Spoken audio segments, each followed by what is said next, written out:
نفل پڑھ کے اللہ سے دعا مانگتے تھے۔ ایک تو نماز سے دنیا کی سب نعمتیں انسان کو ملتی، نماز سے انسان کے باطن کی صفائی ہوتی ہے۔ اللہ تعالیٰ فرماتے ہیں ان الصلاۃ تنہی عن الفحشاء والمنکر، کہ نماز انسان کو فحش کاموں سے اور برے کاموں سے روکتی۔ اب ہم نماز بھی پڑھ رہے ہوتے ہیں، برے کام بھی کر رہے ہوتے ہیں۔ اس کی وجہ کیا کہ ہماری نماز صحیح معنوں میں نماز ہی نہیں ہوتی، ہم اٹھک بیٹھک کر رہے ہوتے ہیں، غفلت کی نمازیں پڑھ رہے ہوتے ہیں۔ اللہ تعالیٰ ارشاد فرماتے ہیں اقم الصلاۃ لذکری، نماز قائم کرو میری یاد کی خاطر۔ اور ہماری نماز میں تو دکان کا کام کاروبار چل رہا ہو، ادھر ادھر کے خیالات کا سلسلہ جاری ہوتا ہے، تو ایسی نماز پھر تاثیر نہیں لا پاتی، تو نماز کے اثرات ہم پر مرتب نہیں ہوتے، اس لیے پھر گناہ نہیں چھوڑتے۔ تو نماز کو نماز بنانا، اس کے لیے محنت کرنی پڑتی ہے۔ اگر کوئی کویسچن پوچھے، فرض کرو آپ سے آپ نے نماز کو بنانا سیکھا، ہم نے کہا نماز بنانے سے، بس بچپن میں قاری صاحب نے ہمیں نماز یاد کروا دی اور ہم نے لوگوں کو جیسے دیکھتے تھے پڑھتے ہوئے ایسے پڑھنی شروع۔ سیکھی کہاں ہے نماز؟ پہلے وقتوں میں مشائخ کے پاس آ کے لوگ نماز پڑھنا سیکھا کرتے تھے۔ حضرت سید احمد شہید رحمۃ اللہ علیہ کے پاس ایک صاحب آئے اور کہنے لگے کہ حضرت میں آپ کی خدمت میں اس لیے حاضر ہوا ہوں کہ مجھے صحابہ جیسی نماز پڑھنی سکھا دیں۔ نبی علیہ السلام نے صحابہ کو سکھایا اور صحابہ نے آگے امت کو۔ چنانچہ اللہ کے محبوب صلی اللہ علیہ وسلم نے کھڑے ہو کے صحابہ کو نماز پڑھ کے دکھائی، فرمایا صلو کما رأیتمونی اصلی، تم جیسے مجھے دیکھ رہے ہو نماز پڑھتے ہوئے اس طرح نماز پڑھو۔ تو ظاہری صورت تو ہم نماز کی بنا لیتے ہیں، لیکن نماز کے اندر اللہ کی طرف کس طرح دھیان ہونا چاہیے، کس طرح دنیا سے ہمیں کٹ کے نماز پڑھنی چاہیے، وہ ہمیں سمجھ نہیں ہوتی۔ اور دنیا کی محبت اتنی ہمارے دلوں میں ہوتی ہے کہ وہ ہماری جان نہیں چھوڑتی۔ نماز میں بھی دنیا کا خیال۔ ایک بزرگ سے کسی نے پوچھا حضرت آپ کو نماز میں دنیا کا خیال آتا ہے؟ انہوں نے فرمایا وہی نہ نماز میں آتا ہے نہ نماز کے بغیر آتا ہی نہیں۔ اب ہم اگر چاہتے ہیں کہ نماز کے اندر ہماری حضوری بن جائے، اس کے لیے ہمیں کثرت ذکر کرنی پڑے۔ آپ حیران ہوں گے جی کہ ذکر کا کیا تعلق نماز کی یکسوئی کے ساتھ؟ ذکر سے انسان کو یکسوئی ملتی ہے اور وہ یکسوئی، وہ کنسنٹریشن پھر نماز میں کام آتی ہے۔ اس کو ایک مثال سے سمجھیں۔ ایک آدمی اگر کہے کہ جی میں نے باکسنگ کا مقابلہ کرنا ہے، تو جب طے ہو گیا باکسنگ کا مقابلہ، تو آپ اس بندے کو دیکھیں گے کہ وہ روزانہ ورزش کرتا ہے، کبھی جاگنگ کر رہا ہوگا، کبھی ایکسرسائز کر رہا ہوگا، اور کبھی ایک لیدر کے تکیے کو مکے مار رہا ہوگا۔ یہ کیوں ایکسرسائز کر رہا ہے؟ اپنے اندر مشق بڑھانے کے لیے، مہارت بڑھانے کے لیے، اپنے سکل کو امپروو کرنے کے لیے۔ چنانچہ لوگ سوئے ہوئے ہوتے ہیں اور وہ اکیلا لگا ہوا ہوتا ہے۔ ایک دفعہ مائک ٹائسن نے مقابلہ جیتا تو اس سے پوچھا گیا کہ تم کیسے اتنے اچھے باکسر بن گئے کہ ہر بندے کو ناک آؤٹ کر دیتے ہو؟ اس نے کہا کہ اس کے پیچھے ایک ہسٹری ہے میری زندگی کی۔ میرے گھر والے آرام دنین سو رہے ہوتے تھے اور برف باری کے ہے، اس کو نہ پڑھنے پر بہت بڑی سزا ملتی ہے۔ اس میں اختیار نہیں ہے بندے کا کہ جی کوئی پڑھے یا کوئی نہ پڑھے، وہ ہر ایک کو پڑھنے ہیں، چاہے کوئی عام آدمی ہے، کوئی ولی ہے، کوئی صحابی ہے، سب کو پڑھنے ہیں۔ تو فرض کہتے ہیں لازم جو ہوتی ہیں، البتہ اس کے بعد کچھ اور بھی نمازیں ہوتی ہیں جن کو ہم سنت کہتے ہیں، وہ نبی علیہ الصلوۃ والسلام نے پڑھی ہیں، اور نبی علیہ الصلوۃ والسلام سے محبت کا تقاضا یہ ہے کہ ہم بھی ان کو پڑھیں، ان کا اجر بھی بہت۔ چنانچہ جو سنت مؤکدہ ہیں 12، جیسے ظہر کی 4 سنتیں، فجر کی 2 سنتیں، اور مغرب کے بعد بھی 2 سنتیں ہیں، اور عشاء کے فرض کے بعد بھی سنتیں ہیں۔ ان سنتوں کو جو بندہ باقاعدگی سے پڑھتا ہے، حدیث پاک میں آتا ہے اللہ تعالیٰ قیامت کے دن اس کو جہنم سے امن عطا فرمائے۔ پھر کچھ ایسی رکعتیں ہوتی ہیں جن کو ہم نفل کہتے ہیں، وہ بندے کا اللہ سے محبت کا اظہار ہوتا ہے، ان کو آپشنل کہتے ہیں۔ اگر کوئی پڑھ لے گا تو ثواب ملے گا، اگر نہیں پڑھے گا تو وہ فائدہ نہیں اٹھا پائے گا، کوئی سزا نہیں ہوتی اس کے اوپر۔ یہ نمازیں بھی بہت اہمیت کی حامل۔ آج کل کے دور میں طبیعتوں میں سستی اتنی آ گئی ہے کہ نوجوان بس فرض پڑھتے ہیں یا مشکل سے سنت نماز پڑھی اور پھر مسجد سے چلے جاتے۔ وقت بھی ہوتا ہے، کوئی ڈنڈا لے کے سر پہ نہیں کھڑا ہوتا کہ بھئی نکلو یہاں سے، وقت بھی ہوتا ہے، مگر طبیعت کے اندر نفل پڑھنے کا شوق نہیں ہوتا۔ یہ افسوس کی بات۔ نفل کو بھی ہمیں پڑھنا چاہیے، چنانچہ حدیث پاک میں نفل نمازوں کو پڑھنے کے بڑے فضائل وارد ہیں۔ حدیث مبارکہ میں ہے کہ جو بندہ فجر کے بعد اپنی جگہ پر بیٹھا رہے، فجر کی نماز کے بعد، اور ذکر اذکار کرتا رہے حتیٰ کہ سورج طلوع ہو جائے، پھر اس کے بعد وہ اگر 2 رکعت اشراق کی نماز پڑھے گا تو اس کو 1 حج اور 1 عمرے کا ثواب عطا ہو۔ اور صحابی کہتے ہیں کہ نبی علیہ السلام نے جب یہ فرمایا تو 3 دفعہ کہا کہ مکمل مکمل مکمل، یعنی حج اور عمرے کا ثواب تھوڑا نہیں ملے گا، مکمل حج مکمل عمرے کا ثواب ملے گا۔ حیران ہوتے ہیں، حج کرنا تو ایک مشقت والا کام ہے اور بڑا ٹائم لگتا ہے اور پیسے لگتے ہیں، وقت لگتا ہے، اور یہاں 2 رکعت پہ حج کا ثواب مل گیا، عمرے کا ثواب مل گیا۔ تو علماء نے بات سمجھائی کہ دیکھو، ایک ہوتا ہے ضابطہ اور ایک ہوتا ہے رابطہ۔ رابطہ تو ہوتا ہے کہ ایک روٹین بنی ہوئی ہے، اس کے مطابق کچھ کام کرنے پر اس بندے کو کوئی چیز دے دی، اور رابطہ اس کے تعلق کے اوپر ہوتا ہے۔ اب اس کی مثال یوں سمجھیں کہ آپ کے ہاں ایک مزدور کام کرتا تھا اور آپ اس کو روزانہ کے 500 روپے دیتے تھے مزدوری کے۔ ایک دن وہ غمزدہ سا بیٹھا ہوا ہے تو آپ اس سے پوچھتے ہیں کہ بھئی کیا ہوا؟ کہتے ہیں جی کہ میری بیٹی کی شادی ہے 1 ہفتے کے بعد، اور میرے پاس تو کچھ وسائل نہیں، تو میں بہت پریشان ہوں کہ میں بیٹی کی رخصتی کیسے کروں گا۔ اس کی بات سن کے آپ کے دل میں اس کے ساتھ ہمدردی پیدا ہوتی ہے۔ اب آپ اس کو 10,000 روپے دے دیتے ہیں، بھئی اپنی بیٹی کی شادی کے لیے میری طرف سے 10,000 روپے۔ اب دیکھیں، ضابطہ یہ تھا کہ اس نے پورا دن مزدوری کرنی تھی اور 500 روپے کمانے تھے، اور جب مالک سے اس کا رابطہ ہوا تو 2 منٹ کی گفتگو کے بعد اس کو 10,000 روپے۔ تو فرض نمازوں پہ انسان کو ضابطے کے مطابق اجر ملتا ہے، بہت زیادہ ہوتا ہے وہ بھی، لیکن جو فرضوں سے بھی آگے بڑھ کے کام کرتا ہے تو اللہ تعالیٰ کو اس پہ پیار آتا ہے، اور پھر بڑوں کی دین ہمیشہ بڑی ہوتی ہے۔ اللہ تعالیٰ اس بندے کو اپنے خزانوں سے دیتے ہیں اور بڑا انعام عطا فرماتے ہیں۔ آپ کے گھر میں ڈرائیور ہے، ایک دن وہ آپ کے پاس شہد کی بوتل لے کے آ گیا، وہ جی ہمارے گاؤں میں درخت کے اوپر شہد کا چھتا لگا ہوا تھا، کل ہم نے اتارا، چونکہ چھوٹی مکھی کا شہد تھا اور خالص تھا تو میں نے سوچا میں آپ کے لیے لے کے آتا۔ اب وہ شہد کی ایک بوتل آیا، لیکن آپ کے دل میں اپنی جگہ بنا کے چلا گیا کہ آپ نے سوچا کہ اچھا یہ مجھ سے اتنا تعلق رکھنے والا ہے کہ اس کو یہ خیال تھا کہ یہ شہد میں اپنے مالک کو دوں گا تاکہ وہ ناشتے میں استعمال کرے۔ وہ شہد لانا اس کے لیے ضروری نہیں تھا، محبت کا اظہار تھا، لیکن اس محبت کے اظہار کی وجہ سے آپ کا تعلق اس کے جڑ گیا، اس نے آپ کے دل میں جگہ بنا لی۔ اسی طرح نوافل آپشنل ہوتے ہیں، لیکن جب انسان نوافل ادا کرتا ہے تو اللہ تعالیٰ کے ہاں اس بندے کی جگہ بن جاتی ہے، اللہ تعالیٰ اس بندے سے محبت فرماتا ہے۔ چنانچہ حدیث میں لکھا ہے کہ نوافل کے فضائل میں سے ایک یہ بھی ہے کہ قیامت کے دن اللہ تعالیٰ بندے کی نماز کو چیک کریں گے، دیکھیں گے، اور اگر نماز میں کوئی کمی ہوگی، کوتاہی ہوگی، تو اللہ تعالیٰ فرشتوں کو فرمائیں گے میرے اس بندے کے نام اعمال میں نوافل کو دیکھو، اگر نفل موجود ہیں تو ان کو فرضوں کی جگہ قبول کر لو۔ سبحان اللہ، ہمارے نوافل ہمارے فرضوں کی کمی کو پورا کر دیں گے۔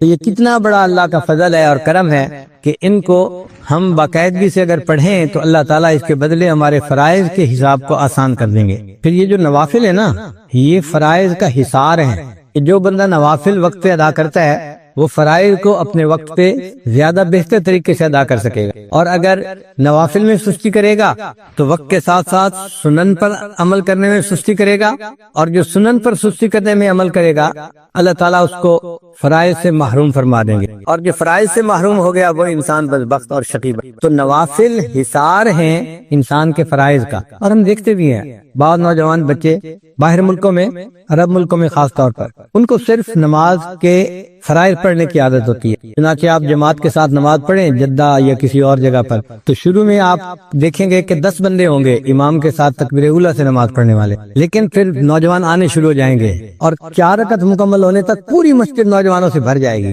اتنے نوجوان نماز کے لیے آئے کہ پوری مسجد ہی بھر گئی، لیکن جیسے ہی سلام پھیرا وہ نوجوان اسی وقت اٹھ کے واپس جانا شروع کر دیں گے، اور 1 منٹ کے اندر پھر وہی 10-15 بندے جو نماز پڑھ رہے تھے پہلے وہی رہ جائیں گے، باقی سب مسجد سے چلے جائیں گے۔ تو گویا اب نوجوانوں نے صرف فرضوں کو ہی نماز بنا لیا، سنتوں کا پڑھنے کا شوق نہ رہا، نفل کا ذوق نہ رہا۔ اس میں پھر ہوتا کیا ہے کہ جو صرف فرض پڑھنے والے ہیں پھر کئی دفعہ فرض میں بھی سستی کر جاتے ہیں، آ نہیں پاتے۔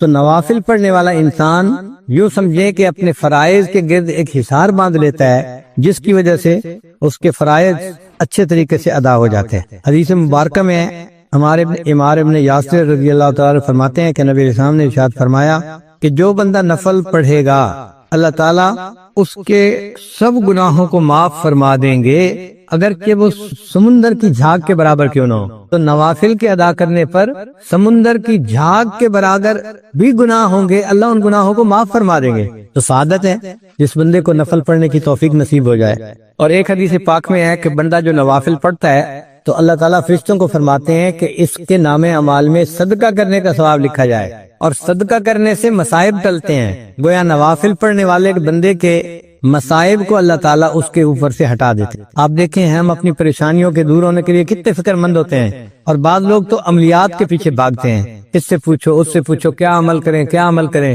بھائی سب سے بہتر عمل آپ نفل پڑھنا شروع کر دیں، نمازوں کے ساتھ جو نفل ہیں ان نوافل کی برکت سے اللہ آپ کو مصیبتوں سے محفوظ فرما لیں گے۔ حضرت جابر رضی اللہ عنہ روایت کرتے ہیں کہ نبی علیہ السلام نے ارشاد فرمایا کہ جو لوگ دنیا میں نوافل ادا کرنے والے ہوں گے ان نوافل کے بدلے قیامت کے دن ان بندوں کو نور عطا کیا جائے گا۔ قیامت کے دن اندھیرا ہوگا اور ایمان والوں کے سروں کے اوپر نور ہوگا، جیسے ٹارچ ہوتی ہے نا بندے کے ہاتھ میں، اور اس ٹارچ کی روشنی میں وہ قیامت کے دن اندھیرے کا سفر کر رہے ہوں گے۔ اس وقت منافق ان کو کہیں گے کہ ذرا ہماری طرف بھی توجہ کیجیے، ہم آپ کے نور سے فائدہ اٹھا لیں۔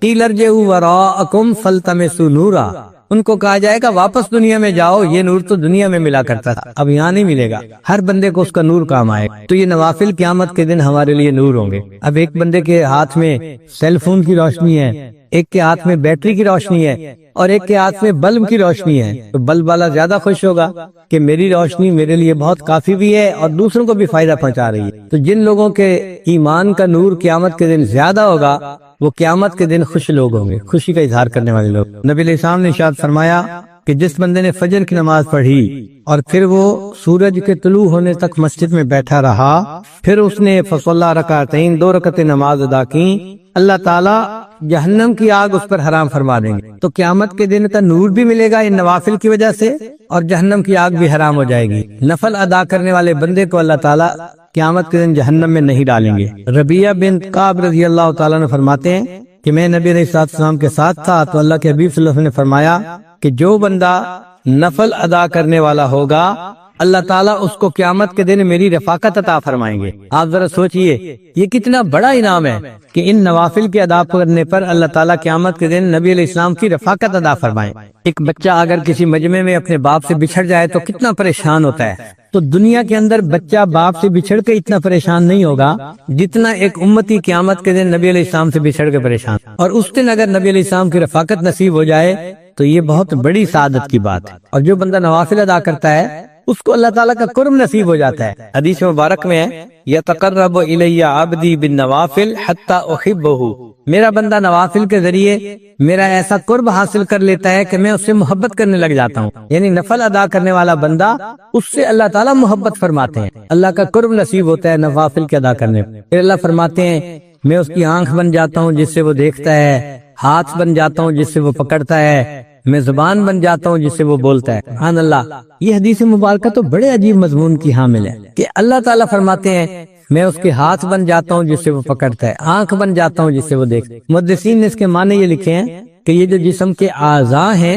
یہ انسان کے معاون ہوتے ہیں۔ دیکھیں ہم جو کام بھی کرنا چاہتے ہیں تو ہاتھ، پاؤں، آنکھ یہ سب ہمارے معاون ہیں، ان کے ذریعے سے ہی ہم وہ کام کرتے ہیں۔ تو جب اللہ تعالیٰ نے فرمایا کہ میں اس کی آنکھ بن جاتا ہوں، ہاتھ بن جاتا ہوں، اس کا ایک معنی تو یہ ہے کہ اللہ تعالیٰ اس کے کاموں میں اس کے معاون بن جاتے ہیں، اور دوسرا معنی یہ ہے کہ انسان کے اعضاء اس کے محافظ بھی ہوتے ہیں۔ اگر کوئی آدمی آپ کی طرف پتھر پھینکتا ہے فرض کرو تو آپ اپنے ہاتھوں سے اس کو کیچ کر لیتے ہیں، لگنے نہیں دیتے، روک لیتے ہیں۔ آپ کو کسی جگہ خطرہ ہو تو آپ بھاگتے ہیں وہاں سے بچنے کے لیے۔ تو اعضاء بندے کے محافظ بھی ہوتے ہیں۔ تو جب اللہ تعالیٰ بندے کے اعضاء کا ذکر فرما رہے ہیں تو محدثین نے کہا اس کا معنی یہ کہ اللہ تعالیٰ بندے کے محافظ بن جاتے ہیں اور اس بندے کی ہر برائی سے حفاظت فرماتے ہیں۔ علامہ اقبال نے کہا ہاتھ ہے اللہ کا بندہ مومن کا، یعنی وہ ہاتھ تو بندہ مومن کا ہوتا ہے لیکن اعمال ایسے ہوتے ہیں کہ جیسے وہ اللہ کا ہاتھ۔ اللہ تعالیٰ قرآن مجید میں فرماتے ہیں اے میرے حبیب صلی اللہ علیہ وسلم جب آپ نے مٹی پھینکی تھی کافروں کی طرف،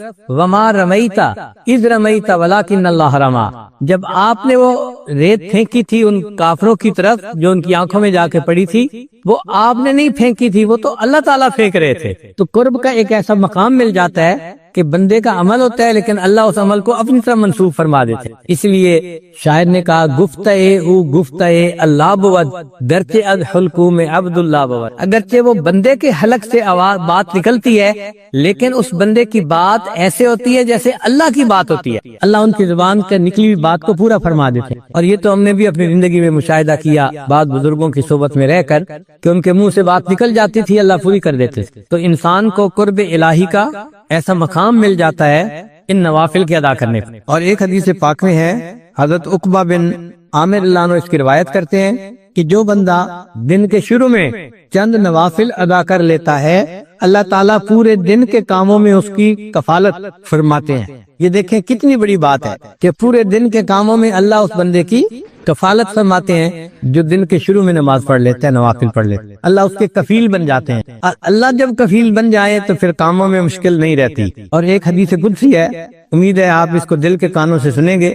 اللہ تعالیٰ ارشاد فرماتے ہیں، ابن آدم، اے ابن آدم، تفرغ لعبادتی، تو میری عبادت کے لیے اپنے آپ کو فارغ کر لے، املأ صدرک غنن، میں تیرے سینے کو غنا سے بھر دوں گا، واسد فقرک، اور میں تیرے فقر تنگ دستی کے راستے کو بند کر دوں گا، یعنی نہ تجھے تنگ دستی آئے گی اور تیرے سینے میں غنا کو ڈال دوں گا، تو مستغنی ہو جائے گا سب سے، تجھے دوسروں کی حاجت نہیں رہے گی۔ تو دیکھیے نوافل کے ادا کرنے پر دنیا کے فائدے بھی کتنے ہیں انسان کے۔ وَإِلَّا تَفْعَلْ، اور اگر تو ایسا نہیں کرے گا یعنی نوافل نہیں پڑھے گا، مَلَأْتُ يَدَيْكَ شُغْلًا، میں تیرے ہاتھوں کو کاموں میں مصروف کر دوں گا۔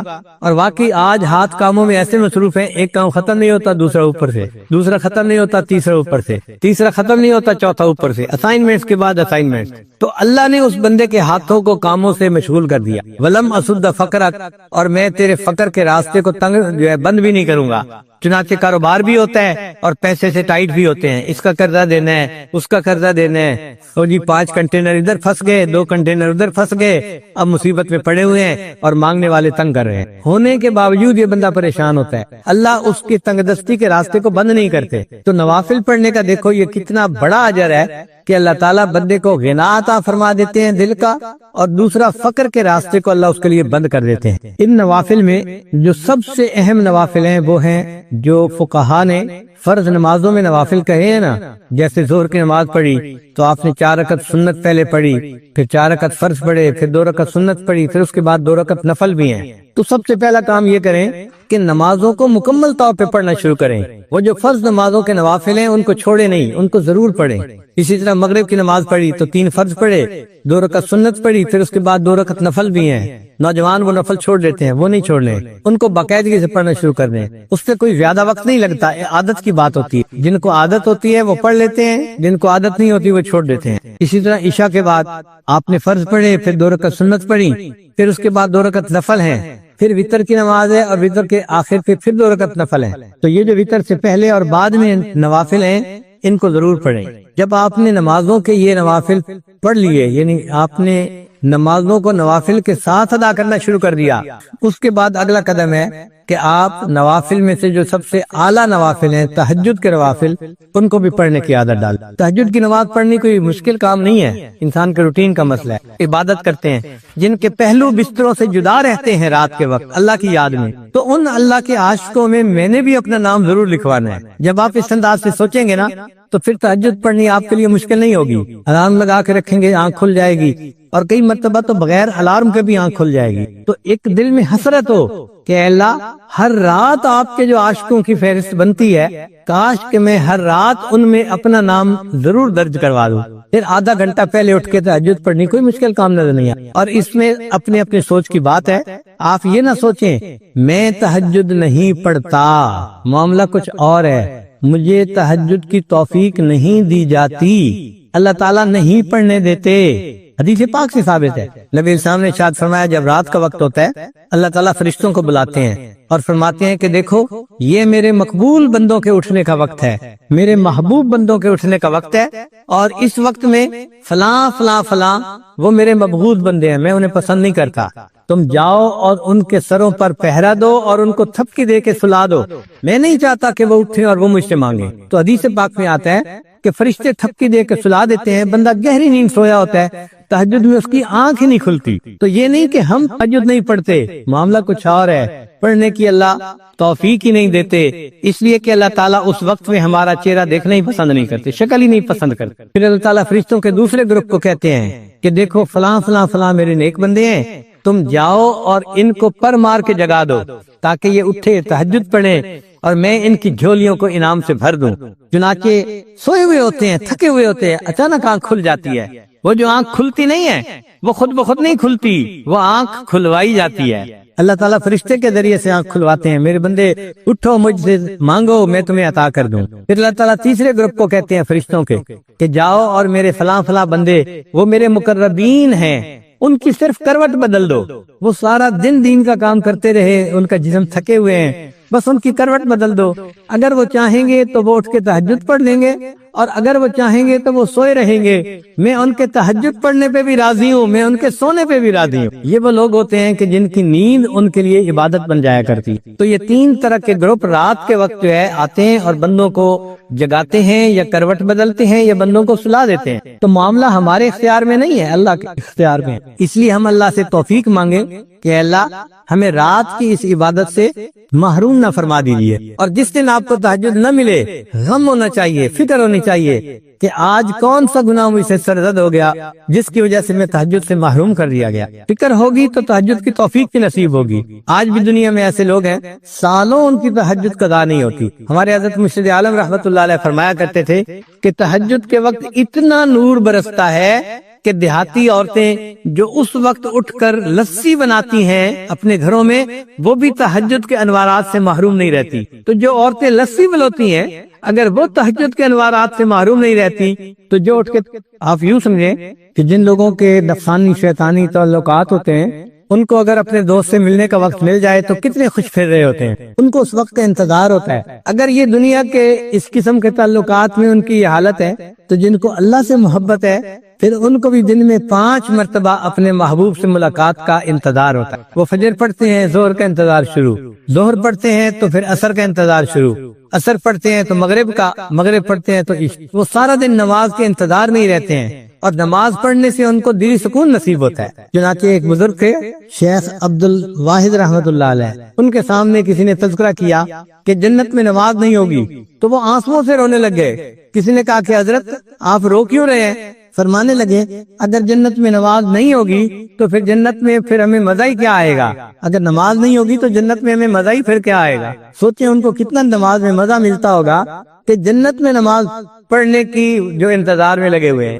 ثابت بنانی رحمت اللہ علیہ ایک بزرگ تھے، وہ ہمیشہ دعا مانگتے تھے، اے اللہ اگر کسی بندے کو قبر میں نماز پڑھنے کی اجازت ہو سکتی ہے، اے اللہ مجھے قبر میں نماز پڑھنے کی بھی توفیق عطا فرما دینا۔ وہ یہ ہمیشہ دعا مانگتے تھے۔ ایک صاحب کہتے ہیں کہ میں ثابت بنانی کے تدفین میں شامل تھا، جب دفن کر کے ہٹے تو کہنے لگے کہ میں آخری بندہ تھا جو قبر کے پاس کھڑا تھا، ایک اینٹ اپنی جگہ سے ہٹ گئی تو میں نے سوچا کہ میں اس اینٹ کو ذرا ٹھیک کر دیتا ہوں۔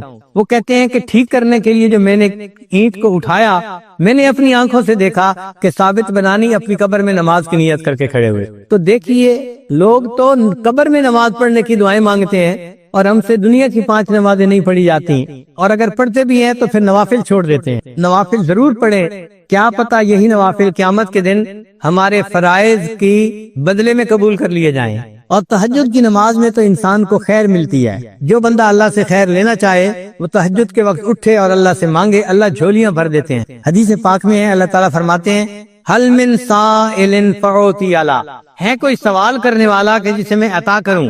جب بادشاہ اعلان کروا رہا ہے کوئی مانگنے والا جسے عطا کیا جائے، اور مانگنے والے سوئے پڑے ہوتے ہیں تو ان کو کیسے ملے گا؟ تو تہجد کے وقت میں چاہے آپ 15 منٹ پہلے اٹھیں، آدھا گھنٹہ پہلے اٹھیں، اٹھ کے 4 رکعت پڑھ کے اللہ سے مانگنے والوں کی فہرست میں اپنا نام ضرور لکھوائیں، فقیروں کی فہرست میں اپنا نام ضرور شامل کر لیں۔ جب عشق سکھاتا ہے آداب سحرگاہی، جب عشق سکھاتا ہے آداب سحرگاہی، کھلتے ہیں غلاموں پر انداز شہنشاہی۔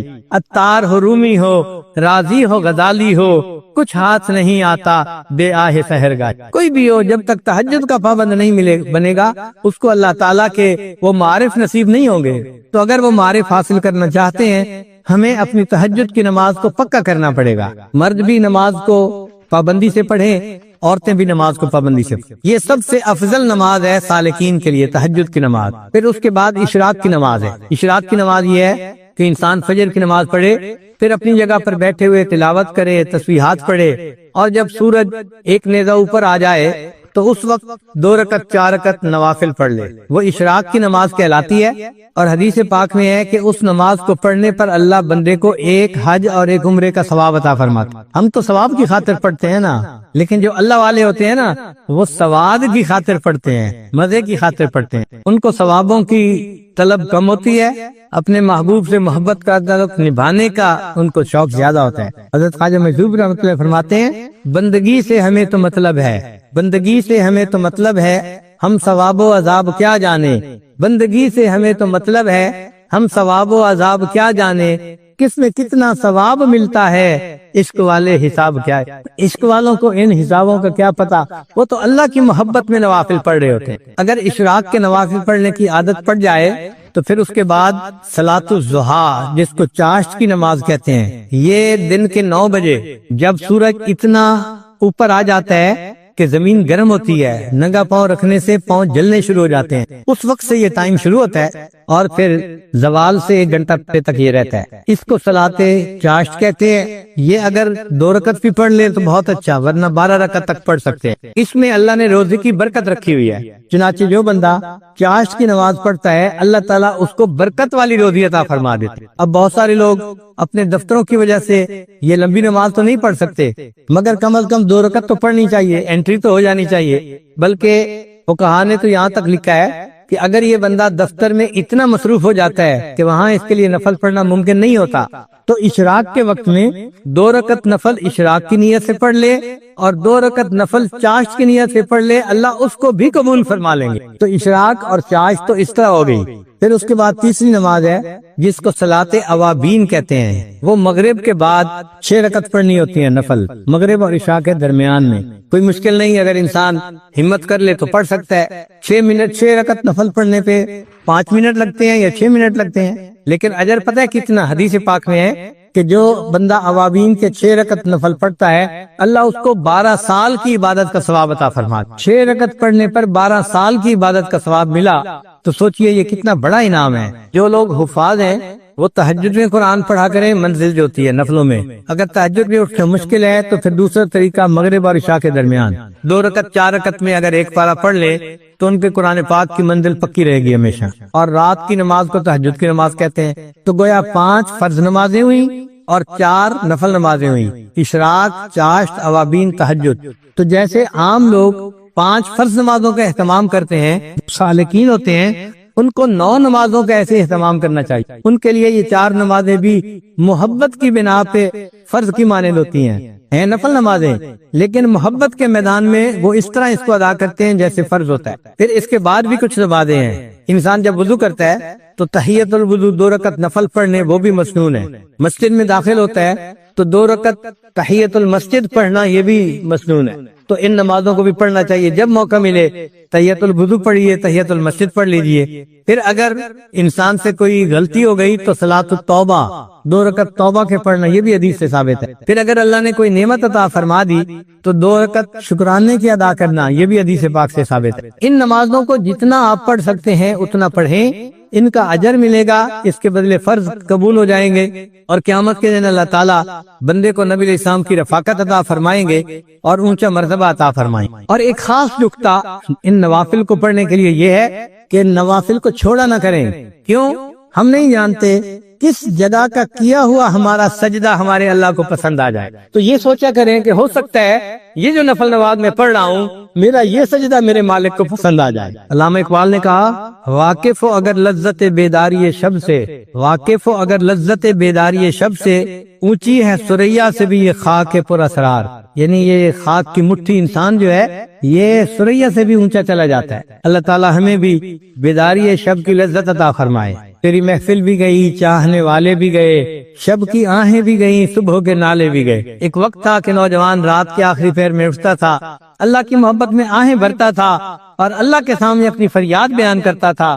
آج راتوں کو اٹھنے والے بہت تھوڑے ہو گئے۔ اس کہت الرجال کے دور میں دلوں میں یہ نیتیں کیجئے کہ ہم ان نوافل کو باقاعدگی سے پڑھیں گے اور تہجد کو پابندی کے ساتھ پڑھیں گے اور اللہ کی عبادت کریں گے، اپنے اللہ کو منانے کی کوشش کریں گے۔ اللہ تعالی ہمارے معاملات کو ٹھیک کر دے اور ہمیں اللہ تعالی اپنے مقبول بندوں میں شامل فرمائے۔ وآخر دعوانا ان الحمدللہ رب العالمین۔ چنانچہ ایک آخری واقعہ سنا کر یہ عادت اپنی بات کو سمیٹتا ہے۔ ایک محدث گزرے ہیں امام بقی الدین ابن مخلد رحمۃ اللہ علیہ، ان کا تذکرہ امام ذہبی رحمۃ اللہ علیہ نے سیر اعلام النبلاء اس میں کیا ہے۔ یہ اسپین کے رہنے والے تھے اور ان کی عمر 20 سال تھی۔ اب ذرا غور کیجئے کہ 20 سال کا نوجوان، اس میں تو دنیا کی تمنائیں، خواہشات، شہوتیں اتنی ہوتی ہیں کہ علم کی طلب اس کے اندر بہت کم ہوتی ہے، اور یہ علم کی طلب کے اندر ایسے ڈوبے ہوئے تھے کہ ہر قربانی کے لیے تیار۔ کہتے ہیں میں نے ایک بڑی کشتی کے اوپر سواری کر لی اور مجھے بہت سارا وقت، حصہ جو ہے سفر کا، وہ سمندر کے ذریعے طے کرنا تھا۔ اللہ کی شان، ہماری کشتی وہ طوفان میں گر گئی، ہائی ٹائیڈ کے اندر گر گئی، اور جب ہائی ٹائیڈ کے اندر کشتی گر جائے تو ایسے لگتا ہے کہ ابھی الٹ جائے گی۔ ہم لوگوں کو بیماری ہو گئی، جو پیٹ میں تھا وہ سب ہم نے کہہ کر دی، طبیعت خراب، کچھ کھانے کو دل نہیں چاہتا، پھر ہمارے پاس پینے کو پانی بھی نہ رہا تو ہم سمندر کا نمکین پانی پیتے تھے، پھر ایک وقت آیا کھانے کو بھی کچھ نہ رہا، ہمیں 1.5-2 مہینے وہاں طوفان نے گھیرے رکھا، ہم سفر نہیں کر سکے، اب کپڑے بھی میلے، نان کا بھی ختم، اور سمندر کے اندر ہم اپنی موت کے انتظار میں۔ مگر اللہ کی شان کہ اللہ رب العزت نے حفاظت کرنی تھی، طوفان ختم ہوا اور ہمارا سفر شروع ہوا، اور ایک وقت آیا کہ ہماری کشتی کنارے لگی۔ میں نیچے اترا، اپنی گٹری میں نے اپنے کندھے پر اٹھائی، سر پہ اٹھائی، اور میں نے سفر شروع کیا، اس لیے کہ مجھے کئی 100 میل کا سفر پیدل کرنا تھا۔ جانا کہاں تھا؟ بغداد جانا تھا، امام احمد بن حنبل رحمۃ اللہ علیہ سے حدیث پڑھنے کے لیے، یہ ان کے دل کی تمنا تھی۔ کہتے ہیں کہ میں دن رات پیدل چلتا رہا، سفر کرتا رہا، حتیٰ کہ جب میں نے بغداد شہر کو دیکھا نا آنکھوں کے سامنے تو میرے جسم نے جواب دے دیا، اتنی تھکن تھی، میں ایک درخت کے نیچے گٹھڑی کو رکھ کر لیٹ گیا اور بہت گہری نیند سو گیا۔ جب سو کے اٹھا تو میں نے کہا کہ چلو میں شہر جاتا ہوں، تو میں نے راستے میں ایک بندے کو آتے ہوئے دیکھا، میں نے اس بندے کو سلام کر کے پوچھا کہ سناؤ امام احمد بن حنبل کا کیا حال ہے؟ اس نے کہا کیوں پوچھ رہے ہو؟ میں نے کہا میں اتنا دور سے سفر کر کے ان سے علم حاصل کرنے کے لیے آیا ہوں۔ اس بندے نے ٹھنڈی سانس لی، اے نوجوان تمہاری یہ خواہش پوری نہیں ہو سکے۔ کیوں؟ اس نے کہا کہ حاکم وقت امام احمد بن حنبل سے کسی وجہ سے ناراض ہو گیا ہے، اس نے ان کو گھر میں نظر بند کر دیا ہے، نہ کوئی بندہ ان سے مل سکتا ہے نہ وہ کسی بندے سے مل سکتے ہیں، تم تو علم حاصل نہیں کر سکو گے۔ کہتے ہیں کہ یہ خبر بجلی بن کے گری میرے دل پر، مگر میں چلتا رہا، حتیٰ کہ شہر پہنچ کے ایک سرائے کے اندر میں نے کمرہ کرائے پر لے لیا اور میں وہاں رات کو لیٹ گیا۔ اگلے دن اٹھا تو میں نے سوچا اتنا بڑا شہر ہے، آخر کہیں تو حدیث کا درس ہوتا ہوگا، تو مجھے پتا چلا کہ عصر کی نماز کے بعد ایک محدث تھے جو استاد المحدثین تھے، یحییٰ ابن معین رحمۃ اللہ علیہ، جو جرح اور تعدیل کے امام کہے جاتے ہیں، وہ حدیث کا درس دیتے تھے۔ میں عصر کے بعد وہاں پہنچ گیا، انہوں نے ایک حدیث مبارکہ پڑھائی، پھر بتایا، پھر اس کے بعد کوسچن آنسر کی نشست شروع ہوئی، تو لوگوں نے ان سے روات کے بارے میں سوال پوچھنے شروع کر دیے، فلاں راوی کے بارے میں آپ کیا کہتے ہیں، فلاں راوی کے بارے میں، تو کہنے لگے کہ یحییٰ بن معین رحمۃ اللہ علیہ وہ جواب دینے لگے، تو میں اٹھا اور میں نے اٹھ کر کہا کہ جی آپ ہشام بن عمار کے بارے میں کیا کہتے ہیں؟ ان کا وہ چادر والے؟ میں نے کہا ہاں۔ کہنے لگے اگر ان کی چادر کے نیچے تکبر بھی آ جائے تو بھی ان کی ثقافت میں کوئی فرق نہیں پڑتا، یعنی وہ اتنے ثقہ ہیں، پکے بندے۔ پھر میں نے دوسرا کوسچن پوچھنا شروع کیا، تو جو قریب والے تھے انہوں نے میرا کرتا پکڑ کے کھینچا، ان کا طالب علم تو اجنبی نظر آتا ہے، یہاں کی مجلس کا یہ دستور ہے کہ ہر بندہ ایک مجلس میں ایک کوسچن پوچھ سکتا ہے، سارے کوسچن ایک ہی پوچھے گا تو باقیوں کی باری کیسے آئے گی؟ بیٹھ جاؤ۔ کہنے لگے جب انہوں نے کہا بیٹھ جاؤ تو میں نے، مسکین چہرہ تو تھا ہی صحیح، ان کی منت سماجت شروع کر دی، میں نوارد ہوں، مجھے پتہ نہیں تھا، میں نے اصل کوسچن تو اب پوچھنا تھا، میں یہ کوسچن پہلے پوچھتا۔ لوگوں نے میری فریاد کو دیکھا تو ان کو ترس آ گیا، وہ کہنے لگے اچھا ایک کوسچن اور پوچھ سکتے ہو۔ کہتے ہیں کہ میں نے یحییٰ بن معین رحمۃ اللہ علیہ سے ایک کوسچن اور پوچھتا، اور وہ کوسچن کیا تھا؟ میں نے پوچھا کہ مجھے امام احمد بن حنبل کے بارے میں آپ بتائیے کہ آپ کیا کہتے ہیں۔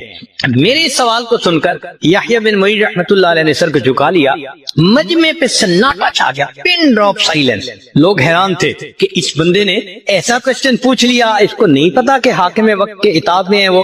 تھوڑی دیر خاموشی رہی، بالآخر یحییٰ بن معین رحمۃ اللہ نے سر اٹھایا، ٹھنڈی سانس لی اور کہا کہ امام احمد بن حنبل امام المسلمین ہے۔ جب انہوں نے یہ الفاظ کہے کہ احمد بن حنبل امام المسلمین ہے تو میں نے دل میں اور پکا ارادہ کر لیا کہ میں نے ان سے حدیث پڑھنی ہے۔ جب درس ختم ہوا تو میں نے قریب کے ایک آدمی کو کہا کہ مجھے امام احمد بن حنبل کا گھر دکھا دیجئے۔ اس نے کہا بھائی نہیں، پولیس کو پتہ چل گیا تمہیں بھی سزا ملے گی، مجھے بھی ملے گی۔ پھر میں نے اس کو کہا کہ بھائی ایسے کرو کہ مجھے ساتھ لے چلو اور امام احمد بن حنبل رحمۃ اللہ علیہ کے دروازے سے گزرتے ہوئے تم آنکھ کے اشارے سے بتا دینا کہ یہ گھر ہے، پھر میں جانوں میرا کام جان جائے۔ اس نے کہا چلو اتنا میں کر دیتا ہوں۔ تو اس نے مجھے امام احمد بن حنبل کے گھر کا دروازہ دکھا دیا، میں نے راستہ اچھی طرح یاد کر لیا اور میں لوٹ کے اپنے ہوٹل کے کمرے میں آ گیا۔ اب میں رات بھر سوچتا رہا کہ امام احمد بن حنبل سے میں علم حاصل کیسے کر سکتا ہوں، مجھے چین نہیں آتا تھا، میرا دل سکون میں نہیں تھا، میں کیسے ان سے علم حاصل نہ کروں، مجھے ہر قیمت پہ علم حاصل کرنا ہے۔ کہنے لگے جب صبح اٹھا تو میرے ذہن میں ایک خیال آیا، میں نے کیا کیا، اپنے ایک گھٹنے کو کپڑے سے باندھ لیا، یعنی جیسے کوئی وونڈ ہوتا ہے تو میں نے اس کے اوپر کپڑا باندھ دیا اور ایک لاٹھی پکڑ لی اور ایک کشکول بھی ہاتھ میں لے لیا اور باہر نکل کے میں نے بھیک مانگنی شروع کر دی۔ اس زمانے میں جو سائل بھیک مانگتا تھا وہ چیزیں نہیں مانگتا تھا، صرف ہاتھ پھیلا کر اتنا کہتا تھا اجرکم علی اللہ، اور اجرکم علی اللہ کہنے پر لوگ سمجھ جاتے تھے کہ اس کو ضرورت ہے، کچھ دے دیتے تھے کچھ نہیں دیتے تھے۔ کہنے لگے کہ میں شہر کی گلیوں میں بھیک مانگتا رہا، کچھ لوگ مجھے سوالیہ نظروں سے دیکھتے کہ چہرے سے تو یہ نوجوان نظر آتا ہے، کیوں بھیک مانگ رہا ہے، اور کچھ ترس کھا کے کچھ دے دیتے۔ میرے لیے بھی یہ ایک عجیب ایمبیرسمنٹ والی کنڈیشن تھی کہ میں بھیک مانگ رہا تھا لوگوں سے اور ان کی طرح طرح کی نظریں میں برداشت کر رہا تھا۔ مگر میں ایسے وقت میں امام احمد بن حنبل رحمۃ اللہ کے دروازے پر گیا کہ جب لوگوں کی چلت پھرت ذرا کم تھی، جیسے دوپہر کے بعد کیلولہ کا وقت ہوتا ہے، لوگ سو جاتے ہیں۔ اس وقت پہنچ کر میں نے بڑے درد سے یہی آواز لگائی، اجرکم علی اللہ، اجرکم علی اللہ۔ میری آواز سن کر امام احمد بن حنبل رحمۃ اللہ علیہ نے بھی سوچا کوئی بڑا ہی محتاج ہے جو میرے دروازے پہ آیا ہے۔ امام صاحب نے دروازہ کھولا، ان کے ہاتھ میں ایک سکہ تھا جو وہ مجھے دینا چاہتے تھے۔ جب وہ سکہ مجھے دینے لگے اس وقت میں نے کہا حضرت میں مال کا فقیر نہیں، میں علم کا طلبگار، میں سنتوں کو جمع کرنے والا ہوں، اتنا لمبا سفر کر کے میں یہاں پہنچا ہوں، مجھے آپ سے علم حاصل کرنا ہے۔ امام صاحب نے کہا میں پڑھا نہیں سکتا، تم میرے گھر آ نہیں سکتے۔ میں نے کہا حضرت میں سارا دن بھیک مانگتا رہوں گا کہ لوگ مجھے بھکاری سمجھیں، مگر اس وقت میں آپ کے دروازے پر آ کر صدا لگاؤں گا، آپ یہی سکہ لے کر دروازہ کھول دینا، اگر کوئی بندہ موجود ہو تو سکہ دے کے چلے جانا، اور اگر بندہ موجود نہ ہو تو کچھ احادیث مجھے سنا دینا۔ امام صاحب اس پہ تیار ہو گئے، کہتے ہیں پورا سال میں بغداد میں بھیک مانگتا تھا اور پھر ایک وقت میں استاد کے پاس پہنچ کے وہ کبھی چند حدیثیں سنا دیتے اور میں ان کو سنتے ہی یاد کر لیتا تھا۔ اس طرح میں نے ایک سال امام احمد بن حنبل رحمۃ اللہ علیہ سے علم حاصل کیا۔ اللہ کی شان کے ایک سال کے بعد جو وقت کا حاکم تھا وہ فوت ہو گیا، جو نیا حاکم بنا اس کو امام احمد بن حنبل رحمۃ اللہ علیہ سے عقیدت تھی، اس نے نظر بندی بھی ختم کر دی اور مسجد میں دوبارہ درس بھی شروع کروا دیا۔ جب پہلا دن امام صاحب نے درس دینا تھا تو جامع مسجد لوگوں سے کھچا کھچ بھری ہوئی تھی، میں بھی وہاں پہنچا مگر آگے جانے کی جگہ نہیں ملتی تھی۔ بڑی محنت کوشش کے بعد میں ذرا آگے گیا، امام صاحب نے دور سے مجھے دیکھا تو امام صاحب نے فرمایا لوگو ذرا راستہ دے دو، علم کا صحیح طلبگار تو یہ نوجوان۔ علم کی تاریخ میں ایسے بھی حضرات گزرے کہ جو بھیک آج کے بعد اپنی دعاؤں میں جہاں اور بہت کچھ مانگتے ہیں اللہ سے برکت بھی مانگیں۔ ہمارا مسئلہ اصل میں برکت نہ ہونا ہے، جب برکت آ جائے گی آپ دیکھیں سکون بھی ہوگا، اولاد بھی تابعدار ہوگی، بیوی بھی فرما بردار ہوگی، گھر کے اندر محبتیں بھی ہوں گی، الفتیں بھی ہوں گی، ہمارے سارے مسئلے آٹومیٹکلی حل ہو جائیں گے، ہر چیز ان آرڈر آ جائے گی۔ اعمال سے تو برکت بڑھتی ہے اور کچھ اعمال سے برکت گھٹتی بھی ہے، وہ بھی پتہ ہونا چاہیے۔ یہ نہ ہو کہ وہ عمل کرتے پھریں جو برکت ختم کر دیتے ہیں۔ تو برکت گھٹتی کس سے ہے؟ نمبر 1 ایک بدنیتی سے گھٹ کر۔ جو بدنیت انسان ہوگا نا اس کی زندگی میں برکت نہیں ہوگی اس کی۔ کئی ہوتے ہیں نا نیت کے کھوٹے، برا سوچنا، نیگیٹو تھنکنگ، بیوی کے بارے میں بھی نیگیٹو تھنکنگ، ماں باپ کے بارے میں بھی، دوستوں کے بارے میں بھی، دفتر میں کام کرتے ہیں وہاں نیگیٹو تھنکنگ۔ جو نیگیٹو تھنکنگ والا بندہ ہوگا نا اس کی زندگی میں کبھی برکت نہیں۔ اللہ اکبر کبیرہ۔ ایک شعر یاد آ رہا ہے پنجابی کا، آپ حضرات کو یہ عاجز آپ حضرات کو شعر سناتے ہیں، اس کا ترجمہ بھی ساتھ کر دے گا۔ ہمارے یہاں ایک بزرگ گزرے ہیں سلطان العارفین باہو سلطان رحمت اللہ علیہ، ان کے پنجابی کا کلام بہت معروف ہے۔ فرماتے ہیں جے ناتیاں دھوتیاں رب ملدا تے ملدا کمبیاں مچھیاں نو، اگر نہانے دھونے سے خدا ملتا تو مچھلیوں کو اور کچھووں کو خدا مل جاتا، ہر وقت ہی نہاتے دھوتے رہتے ہیں۔ یہ سر منایا رب ملدا تے ملدا بھیڑا سسیاں نو، اگر سر منڈانے سے رب ملتا تو ایک بھیڑ کی قسم ہے، سر پہ بال نہیں ہوتے باقی پورے جسم پہ ہوتے ہیں، تو اس کا تو سر ویسے ہی منڈا ہوا ہوتا ہے، اس کو خدا مل جاتا۔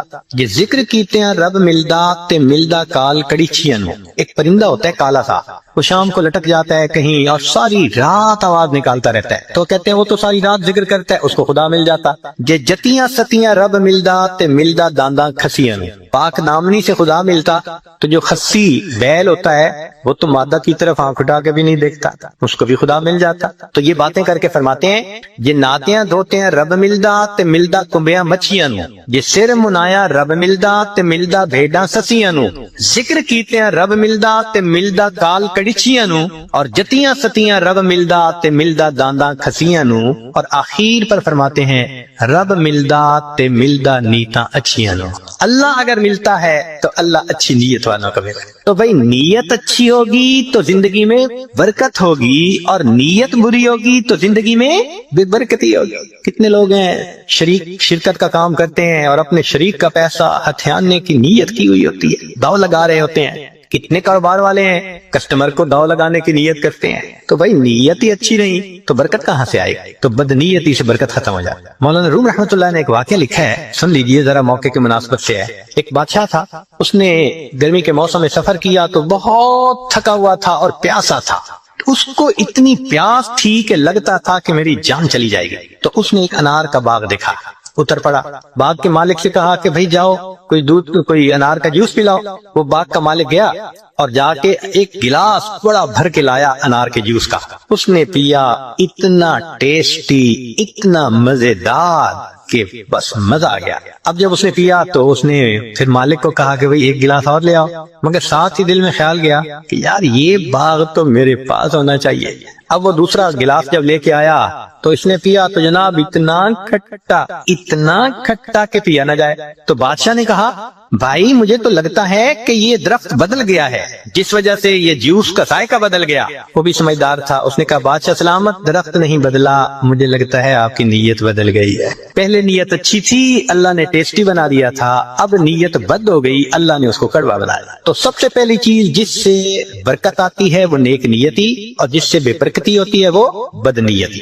اور دوسری چیز معصیت، گناہ جو ہے نا یہ برکتوں کے دروازے بند کر دیتے ہیں۔ اللہ تعالیٰ برکتوں کے دروازے کھولتے ہیں اور ہم گناہ کر کے ان دروازوں کو اپنے لیے بند کروا دیں۔ جو گناہ کرتے ہیں وہ اتنی مقدار برکتوں کی بند کروا دیں۔ اگر ہم سوچیں تو ہم تو صبح سے شام تک برکتوں کے دروازے بند کروانے میں لگے ہوئے ہوتے ہیں، تو برکتیں کہاں سے آئیں؟ تو معصیت سے برکتوں کے دروازے بند ہوتے ہیں، نیکی سے برکتوں کے دروازے کھل جاتے ہیں۔ اس لیے قرآن پاک میں اللہ فرماتے ہیں کہ اگر تم نیک بنو گے لَأَكَلُوا مِن فَوْقِهِمْ وَمِن تَحْتِ أَرْجُلِهِمْ، ہم ان کو وہ نعمتیں کھلاتے جو آسمان سے اترتی ہیں، ان کی روحانی غذا بنتی، اور وہ نعمتیں کھلاتے جو پاؤں کے نیچے زمین سے نکلتی ہیں، ان کے لیے جسمانی غذا بن جاتی۔ معلوم ہوا کہ گناہ سے پھر برکتوں کے دروازے بند ہوتے ہیں۔ اور تیسری چیز بے پردگی، بد نظری، یہ بے برکتی کا سب سے بڑا گناہ ہے۔ یعنی گناہ تو بہت سارے ہیں مگر بد نظری کو اور بے برکتی کو، بے پردگی کو، لہذا جو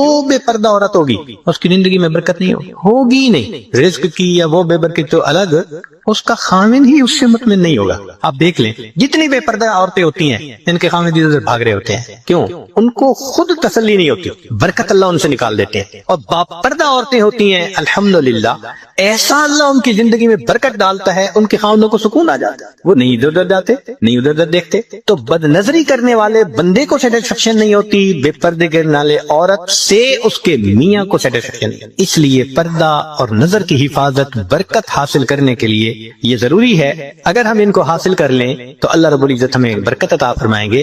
چنانچہ نبی علیہ السلام نے برکت کی دعا سکھائی، اللہم بارک لنا فیہا۔ نبی علیہ السلام دعا مانگا کرتے تھے، اللہ میرے لیے ان میں برکت رکھ دیجئے۔ دعا ہے اللہ تعالیٰ زندگی میں بھی برکت عطا فرمائے، موت میں بھی برکت عطا فرمائے۔ فرمایا کہ جو آدمی 10 مرتبہ صبح شام پڑھ لے اللہم بارک لنا فی الموت، بارک لنا فی الموت، اللہ تعالیٰ اس کو کلمے پہ موت عطا فرما دیتے ہیں۔